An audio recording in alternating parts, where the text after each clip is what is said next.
This is Robert Kraft, and I'm your host on SNN.Network. And joining me right now is Jason Frishman. He is the founder and CEO of Netcapital Funding Portal Inc. It's a wholly owned subsidiary of Netcapital Inc., which is a publicly traded company. The symbol is NCPL in the US. Jason, thank you for joining me today. How are you doing? I'm doing great, Bobby. Good to be here. Thanks for having me on. It's great to have you. So this is our first time doing an interview together, and I'd love to start off with a quick overview and history of the company, and then we'll go from there. Sure, happy to do that. Netcapital is really born out of the Jobs Act, the Jumpstart Our Business Startups Act, which was put into place back in 2016. And the goal of the Jobs Act was essentially to make it easier for private companies to access the capital markets. All of the regulations that public companies have to abide by became too difficult, too burdensome for a lot of private companies to handle. And so how do we make it easier for private companies to access the capital markets, raise the capital that they need to grow? And how do we make it possible for investors to invest in private companies that maybe back in the 80s or 70s or 60s would have been public companies, but today are staying private? So that's the sort of the ethos of the Jobs Act, which was again put in place in 2016, which is what born Netcapital. And so what Netcapital does is we make it really easy for companies to qualify to raise capital under these new exemptions, get the financing they need on a totally online digital fashion, and allow investors of all shapes and sizes, accredited or non-accredited, to participate in those securities offerings and own equity in private companies, innovative private companies that are building the next great things. So Jason, when the Jobs Act finally came due, a number of these platforms popped up as a result. So I have to ask, what makes Netcapital unique and different compared to your peers out there? Yeah, well, there's really three parts to the service that we provide. The first is getting your forms and your filings ready, because not just any company can sign up and sell, $100 worth of stock to a non-accredited investor off the street. You have to qualify under the new Jobs Act exemption. The second is the way that we actually handle the transaction in a fully digital fashion. And then the third is ongoing management administratively of your cap table. So with the first, where we're really unique is that we've made it completely online, completely seamless to set up your forms and to do your filings. So we like to say we've TurboTaxed that process. So a company just comes to Netcapital, dumps all their information into our application, and we automatically generate all of the forms and filings that you need, period. With the second, again, it's also fully digital, which is even more helpful. Obviously the pandemic is horrible for a lot of reasons. It has been somewhat helpful to our business because you can't meet face-to-face with investors anymore. And so using a fully online digital transactional tool to help you close financing has been really helpful for a lot of small businesses, a lot of private companies over the last 9 months or so. And then the third piece is the ongoing cap table management. So what we do is we work with an SEC registered transfer agent and custodian so that all of the shareholders that are coming through Netcapital are essentially packaged into one line item on your cap table at the end of the raise through the custodian. And so that helps us as Netcapital help you as the issuer manage your cap table on an ongoing basis without having to deal with all of the little transactions that may occur here and there. So we can continue to help the company, focus on building their business and not, managing their cap table. All right. So Jason, another question that I have for you is, and this is really talking about, the industry at large that was formed as a result of the Jobs Act, because, a lot of these different platforms are popping up where, it's for Reg A plus, where companies go and raise capital with the expectation that they're going to go public. And that's the exit for those investors that are coming in and putting money into the companies. And so I understand that your model is a little bit different. So can you explain how the model is different compared to some of the other platforms out there? Yeah, I think that in a lot of ways, right, like we serve to help private companies accomplish their fundraising goals. And we serve investors who want to invest in innovative companies that aren't yet public. So our focus has really been on the private capital markets and how can we make the private capital markets just work better. And a lot of our theory behind that is, frankly, like there are aspects of the public markets that work pretty well. And yet none of those things are being applied to the private markets. That's why we work with a transfer agent. That's why we work with a custodian.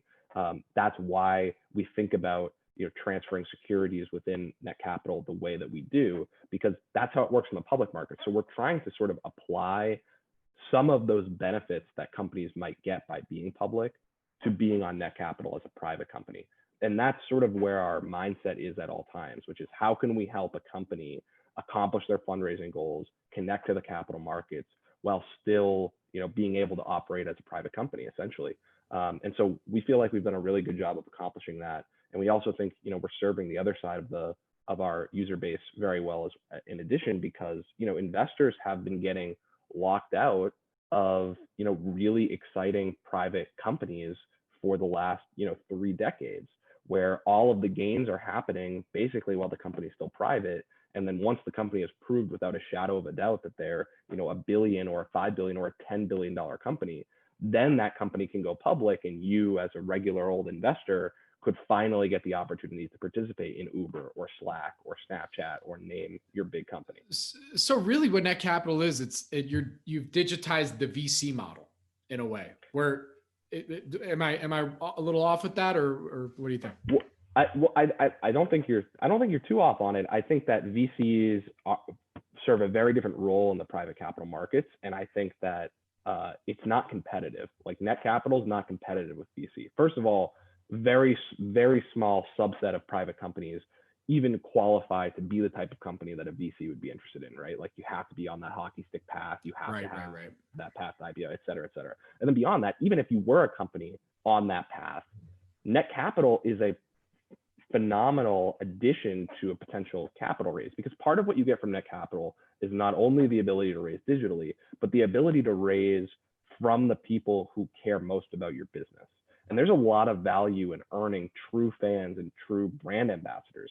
And there's really nothing that could stronger connect a person to your business than if that person owns equity, right? So if like you buy $1,000 of my stock, the chances that you're going to tell everyone in the world about Netcapital, you're going to tell all of your friends to go make accounts, you're going to tell all of your friends to deposit into the wallet, you're going to tell all of your friends to make an investment, that the chances of you doing that on behalf of the company just skyrocket because you own equity. It's your company, right? So that's what Netcapital helps you do as an entrepreneur, is say, hey, I have this way to get equity in the hands of my biggest followers.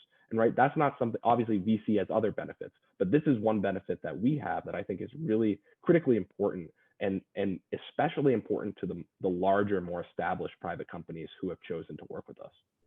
Very good. So Jason, I have to ask, what's your background? I mean, how'd you come up with this idea and start all this? Sure. My background is probably not what you would immediately expect, because my background is actually in neuroscience. I was doing medical oncology research at Dana-Farber Cancer Institute, and I will spare the long story, but I got sort of disillusioned with the process of scientific research. It moves really slow, and I just was sort of unfulfilled by basic bench science research. So I wanted to do something totally different, and I actually got roped into a friend of mine's startup company in Cambridge, Massachusetts, and we were an early stage private company where, when you're in that stage, the most important thing, Bobby, is raising capital. And so that sort of became what my mind, was about, is how do I raise capital for this business that I'm helping? And it was just so grueling, so chaotic, so like emotional, so like illogical. I was very confused, right? Because my whole career, I've been, following the scientific method, right? And now all of a sudden it's like, go meet with this family office and you could leave with $100,000 check, which we were. And I was like, oh my goodness, like I'd never seen that many zeros on a check before. And it just didn't make sense to me. It didn't make sense to me the way that we were accessing the capital markets. It didn't make sense to me the way that investors were making decisions on why they were investing in us. And I remember searching for an online tool to help us, and there just wasn't one. And this was back in 2015. And then in October of 2015 is when the SEC wrote down the rules for Title III of the Jobs Act, which is essentially the core of what Netcapital does. And I remember reading that and then thinking, this is it. Like, this is the catalyst to build a technology platform around the way that private companies and private investors interact in the private capital markets. This is the catalyst. And so that's really why, how I got into it and how we started on this path. And we opened our beta at the end of 2016 and we launched in 2017, and we've been off to the races since. Very good. So with that, to close out this interview today, from what you can tell us, what would you say are some of the company's value catalysts now for 2021 that you see? Well, I think that the biggest thing for us right now, and this is huge, Bobby, probably the biggest thing that's happened since 2015, which is the SEC just voted to approve a raise in the allowable financing that you can do under Title III of the Jobs Act, which has always been at $1 million per 12-month period. And it's now going up to $5 million per 12-month period, which, I mean, that's a huge increase. And that goes into in March of 2021. So we have about, just under 2 months left before that hits. And what that does for us really, and for the whole space in general, is I think like when you're limited to raise $1 million every 12 months, you're just sort of wiping out a huge portion of the private capital markets who think, you know what, $1 million just doesn't really move the needle for me. Like in 2021, that's not even a proper seed round for a lot of companies. And so that was somewhat challenging for us because a lot of the more established private companies they were really excited about working with Netcapital. They were really excited about the idea of bringing their customer and fan base as investors and shareholders in their business. But then they were like, but we need $3 million in capital. Like $1 million is not going to cut it.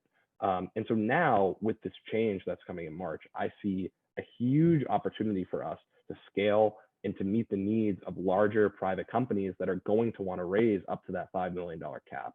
And the beautiful thing about Netcapital is we actually can help you raise even more than that through side-by-side offerings from accredited investors. So that $5 million cap, the $1 million cap now to be $5 million cap, that only applies to non-accredited investors. And then you can also raise an unlimited amount of funds from accredited investors like you traditionally could in any private placement. Very good. Well, we're there, Jason.